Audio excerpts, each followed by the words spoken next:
Perkenalkan, nama saya Edwin Nurhidayanto, NIM saya 17143210011, Teknik Informatika Malam D. Di sini saya akan menjelaskan UTS Tekno 1 dan yang pertama saya jelaskan adalah goal setting atau target tujuan. Merupakan sebuah alur usaha atau pekerjaan yang sudah sesuai rencana terperinci dan berada dalam kendali yang kita buat jauh-jauh hari untuk keinginan atau impian yang kita rencanakan. Manfaat goal setting.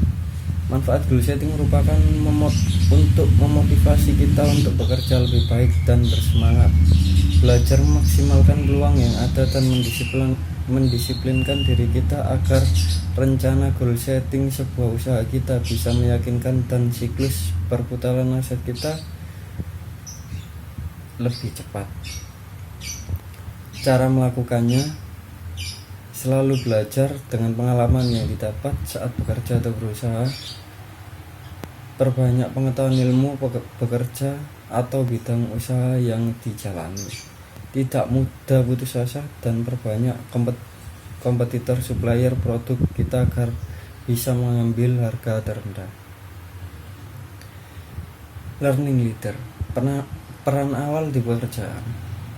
Semua pekerjaan yang kita saat kita fresh graduate, kita akan bekerja dalam titik terendah di bidang tersebut karena kita belum dapat kepercayaan dari ruang lingkung bidang tersebut dan harus cepat berbaur agar bisa kerja sama tim.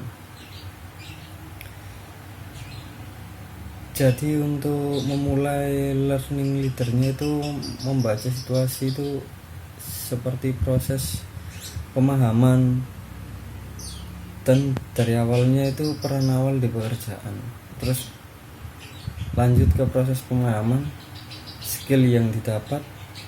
Jadi untuk proses pemahaman ini yaitu di saat kita sudah memahami tentang job desk kita di bidang tersebut, semakin cepat akan semakin baik dan semakin cepat pula mendapatkan kepercayaan di ruang lingkungan tersebut. Skill yang didapat merupakan yaitu kemampuan yang didapat akan melatih agar kita cepat menghasilkan solusinya, dan semakin banyak problem masalah itu akan memaksimalkan pengetahuan kita di bidang tersebut. Contoh awalnya kita bekerja di bidang IT support, terus merangkak maju naik menjadi programmer, terus ketua pelaksana programmer, terus merangkak lagi developer, dan sesudah menjadi developer kita bisa memiliki software host sendiri jika sudah mumpuni. Tapi jika belum mumpuni ya tergantung dari kita, perkembangan setiap orang itu berbeda-beda. Tadi next selanjutnya ABC sukses. A. Mindset atau pola pikir. Pola pikir merupakan tujuan untuk menentukan cita-cita atau keinginan bekerja atau berwirausaha untuk kedepannya. Praktis atau melakukannya. Praktis merupakan bagaimana kita melakukan tindakan untuk cita-cita atau keinginan yang kita sudah rencanakan di dunia pekerjaan atau dunia berwirausaha. Dan C adalah knowledge, pengetahuan atau pengalaman. Knowledge merupakan cara menerapkan pengetahuan-pengalaman untuk rencana untuk kedepannya sebuah pekerjaan atau berwirausaha. Dan itu adalah menurut saya tentang mindset, praktis, dan knowledge. Dan next selanjutnya adalah aset dan beban. Aset merupakan usaha kita yang menghasilkan income atau pendapatan di kehidupan kita. Beban merupakan biaya tanggungan terhadap barang yang kita miliki di kehidupan kita. Contoh halnya HP. HP bisa dikatakan aset, juga bisa dikatakan beban. Bebannya HP itu di paketan dan listrik chargingnya jika tidak digunakan dengan maksimal. Tapi jika jadi aset juga bisa. Jadi HP itu dibuat untuk bekerja, seperti memberi info antar teman, terus memberi info tentang pekerjaan, job desk, atau biar cepat menghubungi. Tapi kalau nggak ada gunanya seperti itu, ya mungkin bisa dikatakan beban. Contoh lagi, rumah sudah pasti dikatakan beban. Tapi kita kalau buka usaha seperti jualan di depan rumah, mungkin itu bisa dikatakan aset. Kenapa kok awalnya saya mengatakan beban? Soalnya kan per tahun itu kita pasti membayar pajak, dan dari rumah kita belum tentu dapat income kalau tidak ada jualan itu tadi. Kalau ada jualan di depan rumah mungkin bisa dikatakan aset. Sedangkan mobil juga bisa dikatakan beban, bisa juga dikatakan aset.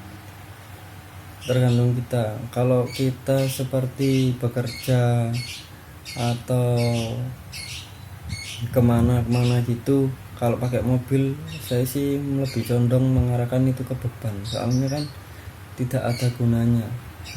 Bisa saja menggunakan motor dengan lebih murah, tapi jika dikatakan aset juga bisa.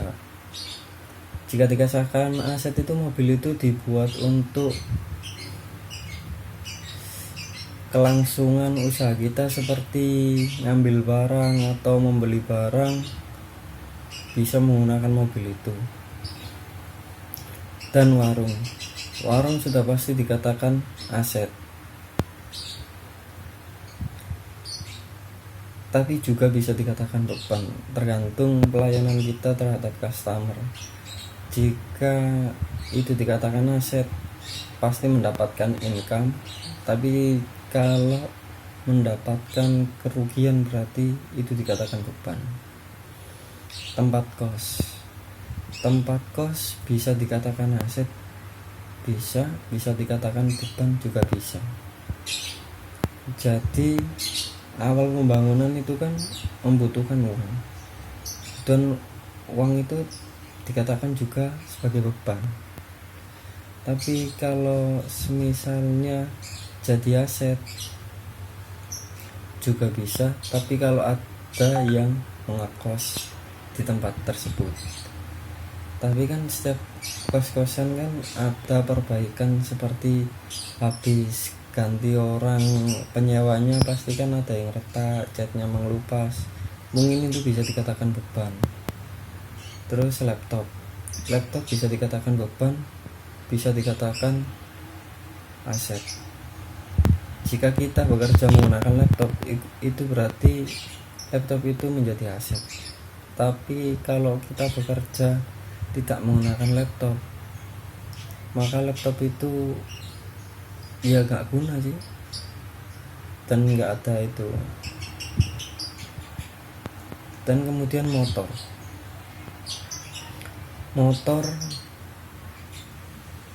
mayoritas kita semua mempunyai motor, ya kan? Dan bisa dikatakan aset juga bisa dikatakan beban. Contohnya motor itu bisa dikatakan aset jika kita bekerja seperti JNT, JNE, seperti kurir gitu. Terus bisa juga dikatakan beban jika motor itu cuma dibuat kayak modifikasi, soalnya motor itu sudah tidak berguna dan per tahunnya juga membayar pajak. Kartu ATM bisa dikatakan beban, bisa dikatakan aset. Kartu ATM kenapa kok dikatakan beban? Karena per bulannya kan ada biaya administrasi. Jadi kalau per bulannya kita tidak dapat income atau pendapatan, otomatis uang yang ada di ATM lama-kelamaan akan berkurang, dan itu akan dikatakan beban. Dan kemudian wifi bisa dikatakan beban, bisa dikatakan aset. Jika kita membutuhkan wifi untuk bekerja, maka itu dikatakan aset. Tapi kalau wifi cuma dibuat YouTube sama lain-lainnya, itu bisa dikatakan beban, karena per bulannya kan kita belum tentu dapat income dari melihat YouTube atau dengan memakai wifi itu tadi. Dan next selanjutnya adalah cash flow atau alur kas. Cash flow kelas miskin yaitu pendapatan cuma dalam satu bidang aja, yaitu satu bidang bekerja. Kemudian pengeluaran mungkin konsumsi pangan, rumah, seperti kebutuhan rumah itu LPG, listrik, terus pendidikan, kendaraan atau transportasi seperti bensin sama pajaknya, dan lain-lain lainnya itu seperti pakaian, makanan, atau yang lainnya kebutuhan sekunder. Jadi kemungkinan aliran kasnya itu nggak ada sisa, mungkin malah kurang. Kalau menurut saya, kalau masih bujang sih kemungkinan masih bisa, tapi yaitu mepet uangnya. Aset harta yang menghasilkan uang, bisnis, properti, surat berharga, lain-lainnya, kewajiban harta yang melakukan rumah, kendaraan, kartu kredit lainnya. Jadi di alur kas orang miskin itu nggak ada asetnya, cuma dia mengandalkan dari bekerja untuk orang lain itu tadi. Dan surat berharganya ya cuma rumah, itu aja sih menurut saya, sama transportasinya. Kalaupun dia punya motor, kalau dia pakai transportasi umum ya bisa dikatakan asetnya cuma satu, rumah. Tapi kalau bisa memaksimalkan ya bisa jadi aset, kalau semisal tidak bisa memaksimalkan ya bisa jadi beban. Dan kemudian cash flow kelas menengah, aliran kas orang menengah. Jadi kalau alur kas kelas menengah itu dikatakan dia bekerja dan dia berbisnis atau berinvestasi. Tapi berinvestasi itu tapi dia tetap bekerja. Jadi pengeluarannya itu sama aja. Contohnya seperti konsumsi itu pasti kebutuhan pokok, rumah, pendidikan, uang sekolah, kendaraan, transportasi, itu biasanya menyicil dia, dan lain-lainnya. Aliran kasnya masih ada sisa. Kewajiban harta, terus aset harta yang menghasilkan uang, bisnis, properti, surat berharga lainnya. Kalau aliran menengah ini menurut saya sih dia bekerja sendiri, yaitu seperti berusaha atau berwirausaha, atau bisa dikatakan UKM menengah ke bawah. Jadi dia bekerja tanpa ikut orang, dan semakin dia bekerja keras, semakin banyak juga upah yang dia dapat. Dan cash flow alur kas orang kaya, jadi dia bekerja, bisnis, investasi, dan seperti bisnis investasi lainnya itu dari pendapatan income-nya dia masukkan ke aset, dan aset mungkin dia bangun lagi aset lain atau aset bukan. Kalau dan hasil dari aset ini dia masukkan lagi untuk mengembangkan di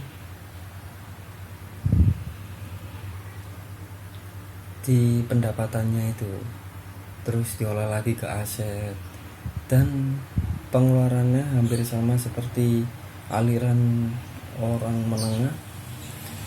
Tapi kewajiban harta yang memerlukan uang,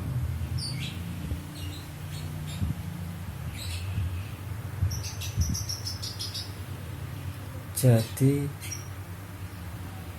dari ini semua mungkin aliran kasnya itu masih bisa dibedakan. Kalau orang miskin itu nggak ada sisa, mungkin malah kurang. Tapi kalau menengah, aliran kasnya masih ada sisa tapi sedikit. Dan sedangkan kalau orang kaya, aliran kas sisa 3-5 kali lipat pengeluaran. Jadi kemungkinan untuk berputar lebih cepat dan semakin banyak asetnya itu orang kaya. Tapi kita kalau misalnya dari miskin ke kaya, semakin kalau kita sih bisa aja, asal kita tekun dan telaten dan tidak banyak aneh-aneh seperti foya-foya atau ingin itu ingin ini. Jadi dari tabungan kita bisa membuat usaha kecil dari hasil usaha kecil itu tadi mungkin 1 tahun, 2 tahun atau 3 tahun mungkin bisa menjadi usaha yang menengah dan bisa dikembangkan lagi untuk menjadi aset yang lebih besar lagi. Dan next selanjutnya adalah cash flow quarter. Dari sini tuh kita bisa membedakan ISBI. Dan I itu adalah employee, orang yang mendapatkan uang dengan cara bekerja kepada orang lain. Jadi kebutuhan hidupnya itu ditanggung dari dia bekerja setiap hari. Kalau misalnya dia tidak bekerja, kemungkinan pendapatan income-nya juga tidak ada. Jadi employee itu menjual ijazah, menjual waktu itu dengan ya mungkin Anda bisa berhitung sendiri dari gaji Anda terus dibagi jam kerja Anda itu, dan kemampuannya untuk memberikan pendapatan kepada bisnis atau organisasi lainnya. Jadi otak kita itu semakin diperas, tenaga kita semakin diperas untuk mendapatkan income sebuah bisnis atau organisasi orang lain. Dan kemudian self-employed, biasanya mereka adalah seorang profesional yang memiliki keahlian tertentu seperti berjualan, toko agen, toko ikan atau sayur-sayuran, atau dengan lain kita memiliki usaha software house. Itu bisa dikatakan self-employed, lebih bebas daripada employee karena mereka menjadi majikan sekaligus bawahan sendiri atau karyawan. Jadi semua diatur dan ditangani sendiri. Dan dari titik ini kemungkinan kita juga bisa mengembangkan dari self-employed untuk menjadi bisnis selama pendapatan income kita menjanjikan, atau bisa dikembangkan untuk merekrut karyawan. Kan kita bisa menjadi seorang bisnis. Jadi seorang bisnis itu memiliki kekuasaan terhadap bisnis dan pekerjaan. Dia berhak memutuskan untuk mem-PHK pegawainya apabila tidak perform atau performanya tidak baik. Tetapi dia memiliki resiko yang jauh lebih besar daripada employee dan self-employed, yaitu bangkrut. Jadi bisnis itu, kita bisnis itu mempekerjakan orang, dan kita bisa mem-PHK orang itu sendiri jika income dari perusahaan berkurang dan tidak ada solusi. Jadi untuk bisnis sih bisa dikatakan menjanjikan kalau misalnya bisnisnya yaitu kebutuhan pokok atau kebutuhan sehari-hari dan kebutuhan penting dari sebuah perusahaan. Contoh halnya kita kalau jualan beras, kemudian ikan, sayur-sayuran, kemungkinan kita bisa dapat untungnya lumayan sih daripada kita programmer untuk bisa mengandalkan job, dan daripada kita juga membuat bengkel dan tidak semua bengkel itu ramai karena kan kita servis cuma 1 bulan sekali. Dan itulah.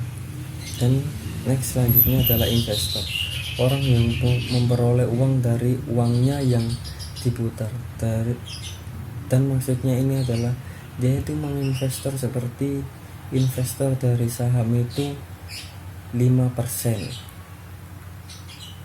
Jadi dia setiap income perusahaan itu segini dia itu dapat keuntungan itu berapa persen, itu tergantung perjanjian sebelumnya antar investor. Jadi bisa dikatakan penghasilan seorang investor juga tidak dipengaruhi oleh waktu kerja yang diberikan. Jadi meskipun dia tidak bekerja itu tidak apa-apa karena uangnya yang bekerja. Bahkan seorang investor bisa tidak bekerja sama sekali dan uangnya yang bekerja untuk dia. Dan yang mendapatkan income itu dari bisnis seperti seorang manajer, chef employee-nya untuk itu, dan employee-nya ini yang untuk bekerja memaksimalkan investor untuk mendapatkan income yang lebih banyak. Dan ini adalah gambaran employee adalah waktu adalah uang, sama chef employee adalah waktu adalah uang, dan bisnis adalah karyawan yang bekerja dengan dia adalah uang. Dan investor adalah dia ngasih uang dan menghasilkan juga uang.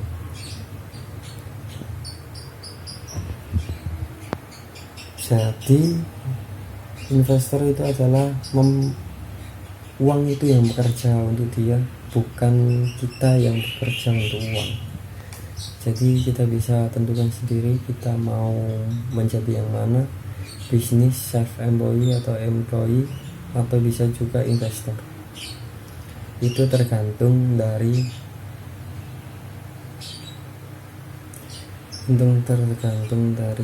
goal setting yang kita atur sendiri untuk masa depannya. Dan selanjutnya adalah posisi saat ini saya masih membantu orang tua untuk menjalankan usaha keluarga, karena saya masih belajar untuk memahami situasi berusaha agar bisa memahami cara mengelola usaha. Dan target 1 tahun ke depan saya berencana untuk membuat usaha sendiri, yaitu tentang dunia retail berupa kebutuhan pokok makanan dan bumbu dapur. Target 5 tahun ke depan saya ingin membuat sebuah cabang tentang usaha retail tersebut agar aset saya bisa bertambah untuk membuat aset lagi. Dan sekian presentasi dari saya. Jika ada salah kata, saya mohon maaf sebesar-besarnya. Sekian dan terima kasih.